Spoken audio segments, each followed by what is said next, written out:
Mana aqlli qo'ng'iroq sozlamasini funksiyalarini ko'rsataman. Yaqin atrofdagi Wi-Fi qidirib topadi va topgandan keyin unga ulanish mumkin. Tanlab turib, bu orqali o'sha aqlli qo'ng'iroq qurilmasiga ulanish diapazoni kengayadi. Ikkinchi navbatda esa o'sha ulangan Wi-Fi'da internet bo'ladigan bo'lsa, internetga ulanadi qurilma, vaqtni internetdan sinxron qilish mumkin bo'ladi. Qo'lda chalish, demak shu veb server orqali telefondan turib qurilmani chalish mumkin, ya'ni maktab qo'ng'iroqsini chalish mumkin.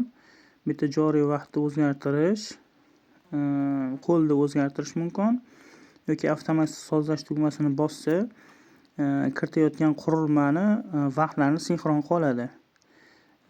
Qaysi qurilmadan nastroyka sozlayotgan bo'lsa, o'shani vaqtini oladi. Joriy vaqtni internetdan sinxronlash deb tanlab tursa, yuqorida bironta bir internetda bor Wi-Fi ga ulangan bo'lsa, avtomatik ravishda vaqtini sinxron qiladi internet orqali. Bu yoqda qo'ng'iroq vaqtlarini kiritingda rejim tanlang bor. Track rejim tanlansa, qo'ng'iroq vaqtida faqat track ijro etiladi. Relay tanlansa, oddiy qo'ng'iroq ijro etiladi. Track plus relay tanlansa, ham track ham o'sha relay ijro etiladi. Beta track davomiyligi bor.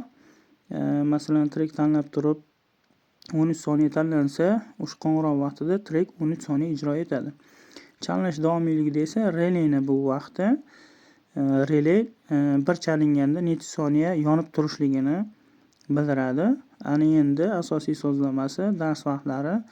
Bu yerda masalan 8:0 kiritamiz va trackdan ixtiyoriy track variantini tanlaymiz. N esa bu relayni necha marta uzilib chalinishligi. Masalan 3 tanlasam yoki mana 4 deb tanlasam, 4 marta uzib chaladi. Maktabda oddiy bosadigan qo'ng'irog'imizni 4 marta uzib chaladi. Har chalganda 3 soniya 3 soniyadan chaladi yuqorida endi. Xo'p, va mana 6 ta dars. Birinchi davra 6 ta dars, ikkinchi davra xuddi shu tartibda 6 ta dars kiritiladi va saqlash tugmasi bosilgandan keyin sozlamalar saqlanadi. Hafta kunlarini tanlang. Hafta kunlarini ham tanlash mumkin. Dushanbadan yakshanbagacha qaysi kunlar chalinish kerak bo'lsa, masalan, dushanbadan jumagacha bo'lsa, shu tanlanadi. Shanbagacha bo'lsa, bu keyin saqlash tugmasi bosiladi.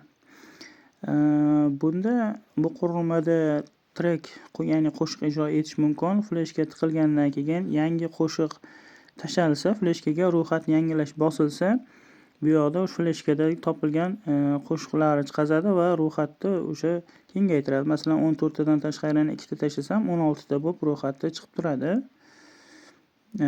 Uni ijro ham etib, eshitib ko'rish mumkin. Uni tepada qo'yishdan oldin qaysi qo'shiq tanlaganligimizni o'zimiz ijro etib ko'rishimiz mumkin va uni ovozini ham pasaytirib ko'tarishimiz mumkin.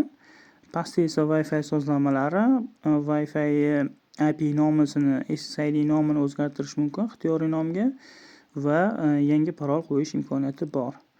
Demak, yuqoridagi shu imkoniyatlarga ega.